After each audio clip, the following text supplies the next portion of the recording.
नमस्कार मित्रांनो, मी असलम शेख. आपल्या युट्यूब चॅनलला सर्वांचं स्वागत आहे. तर मित्रांनो, बऱ्याच मुलांचं असं म्हणणं आहे की सर आम्ही एवढं दिवस रात्र अभ्यास करतोय तरी देखील आमचा स्कोरच वाढत नाही. 70-72च्या रेंजमध्येच राहतोय.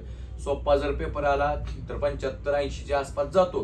परंतु जर डिफिकल्ट म्हणजे लय सोपा नाही, लय अवघड नाही, असा जर पेपर आला तर आम्हाला 70, 68, 71 याच रेंजमध्ये मार्क पडतात. तर आम्ही काय केलं पाहिजे?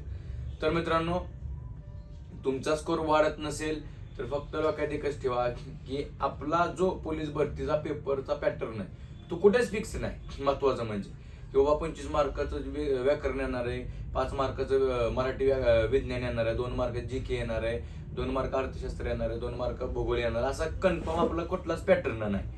तर त्यासाठी ज्या मुलाचं गणित बुद्धिमत्ता परफेक्ट आहे, ज्या मुलाचं गणित बुद्धिमत्ता परफेक्ट आहे व व्याकरण परफेक्ट आहे, त्याचा इझिली स्कोर 80 ते 85 रेंजमध्ये कसाही पेपर आला तरी जातो.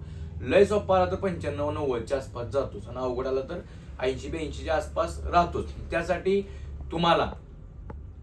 तुम्हाला सर्वात प्रथम आपली गणित बुद्धिमत्ता आणि व्याकरणवरती कमांड ठेवणं गरजेचं आहे, तरच तुमचा स्कोर वाढणार आहे.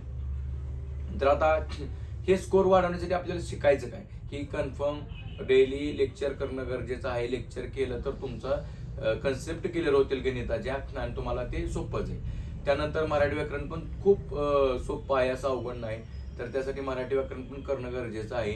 आणि महत्वाचं म्हणजे अभ्यास कोणत्या पुस्तकातला केला पाहिजे. आपलं उमेश रुपनवत सरांचा सह्याद्रीचा जो ठोकळा आहे तो सगळ्यात प्रथम सर्वांनी परफेक्ट करा. तुम्हाला त्याच ठोकळ्यावरती गणित असून द्या, बुद्धिमत्ता असून द्या, मराठी व्याकरण असून द्या किंवा GK असून द्या, या सर्व विषयाचा तुम्ही जर त्यातलाच अभ्यास केला तर तुम्हाला माझी गॅरंटी आहे 80 ते 85 मार्क इझी पडून जातील. जो 85 पुढचं तुम्हाला अभ्यास करायचा आहे, मग तुम्ही तिथून पुढे तात्याचा ठोकळा घ्याचा, पांढरा घोडा घ्याचा, प्रश्नपत्रे संच घ्याचाल, नोबेलचा प्रश्नपत्रे संच घेताल, ह्यापैकी कुठलाही यूज करा. परंतु नंतर पण अगोदर उमेश रुपनवत सरांचा जो ठोकळा आहे तोच परफेक्ट करा, तर तुमचा 100% स्कोर वाढून जाईल. आणि ज्याला मुलाला वाटते मी 75 व 4 महिने झाला अडकलेलो आहे, माझा स्कोर वाढत नाही, थोडं थांबा.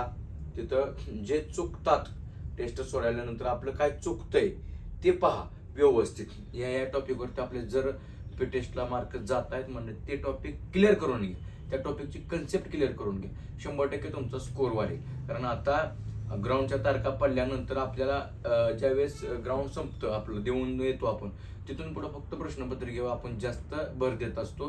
त्यावेळेस मग पुस्तक किंवा ठोकळा डीपमध्ये अभ्यास करणे, जे वन लाईनर आहेत त्याच्याकडे आपण लक्ष देतो. गणितासाठी 1-2 दिवस देत असतो किंवा प्रश्नपत्रिका जास्त वाचत असतो, सोडवत असतो. तेवढंच आपल्याला त्यानंतर अभ्यास करायचा आहे. त्यामुळे आता तुमच्याकडे वेळ आहे, तो पण क्लिअर कन्सेप्ट करून घ्या. क्लिअर व्याकरणातील म्हणी वगैरे असतील, ज्या काय टॉपिक आहेत ते क्लिअर करून घ्या. आणि GK तर तुमचं रेग्युलर चालूच आहे. अशा प्रकारे अभ्यास केला तर तुमचं स्कोर वाढेल. जे तुमचं चुकतंय आता त्याच्याकडे लक्ष द्या. पेपरमध्ये जे चुकतंय त्याच्यावरती अभ्यास करा आणि तुमचा स्कोर वाढवा. तुम्हाला काय वाटत असेल, अजून यामध्ये अडचण येत असेल तर मला कमेंट करा, मी तुम्हाला नक्कीच त्याची पण माहिती सांगेन. भेटूया पुढील व्हिडिओमध्ये. असेच व्हिडिओ पाहण्यासाठी आपल्या आयडीला सबस्क्राईब करून घ्या. जय हिंद.